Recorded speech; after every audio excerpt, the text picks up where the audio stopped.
উপজেলা নির্বাচনে মন্ত্রী ও সংসদ সদস্যদের স্বজনরা প্রতিদ্বন্দ্বিতা করছেন কিনা তা জানতে ভোটের দিন পর্যন্ত অপেক্ষা করতে হবে বলে মন্তব্য করেছেন আওয়ামী লীগ সাধারণ সম্পাদক ওবায়দুল কাদের। আজ এক সংবাদ সম্মেলনে তিনি এমন মন্তব্য করেন।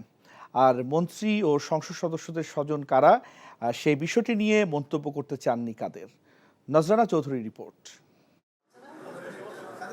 আসন্ন উপজেলা পরিষদ নির্বাচনে মন্ত্রী ও সংসদ সদস্যদের স্বজনরা প্রতিদ্বন্দ্বিতা করতে পারবেন না, আওয়ামী লীগের কেন্দ্র থেকে এমন নির্দেশনা দেয়া হয়েছিল। কিন্তু প্রথম ধাপের নির্বাচনের মনোনয়নপত্র প্রত্যাহারের পর দেখা গেল দলের সেই নির্দেশনা প্রায় কেউই মানেননি।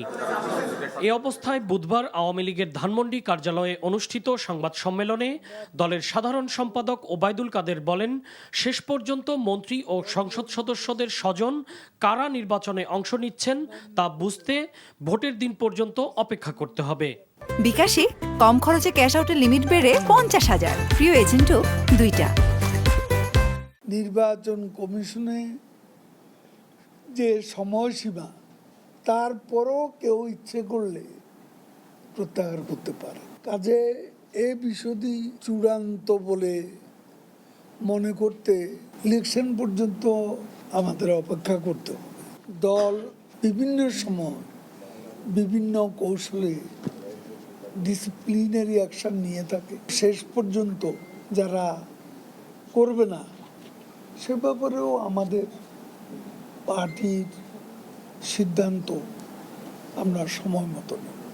দলের সর্বোচ্চ পর্যায়ের নির্দেশ অমান্যকারীদের শাস্তির মুখোমুখি না করা গেলে দলের শৃঙ্খলায় সমস্যা হবে কিনা এমন প্রশ্নের জবাবে ওবায়দুল কাদের বলেন, শত বাধা বিপত্তি পার করে আওয়ামী লীগ বাংলার মাটিতে কোমর সোজা করে দাঁড়িয়ে আছে। তবে মন্ত্রী ও সংসদ সদস্যদের স্বজনের মধ্যে কারা পড়বেন এ বিষয়টি নিয়ে কিছু জানাতে চাননি আওয়ামী লীগ সাধারণ সম্পাদক। সেটা আমাদের উপর ছেড়ে দিন। আপনারা সবকিছু নির্ধারণ করলে আমরা পার্টি করতেছি, আপনারা এক একটা সংজ্ঞা তো লিখে বলছেন না, আমি আর বলবো না, আমাদেরটা আমাদের কাছে থাকে। আওয়ামী লীগ যেহেতু দলীয়ভাবে উপজেলা পরিষদ নির্বাচনে অংশ নিচ্ছে না, তাই বিনা প্রতিদ্বন্দ্বিতায় কেউ নির্বাচিত হলে তার দায় দলের নয় বলেও জানান দলটির সাধারণ সম্পাদক। নজরানা চৌধুরী, এনটিভি নিউজ, ঢাকা। বিকাশে কম খরচে ক্যাশ আউটের লিমিট বেড়ে 50,000, প্রিয় এজেন্টও 2টা।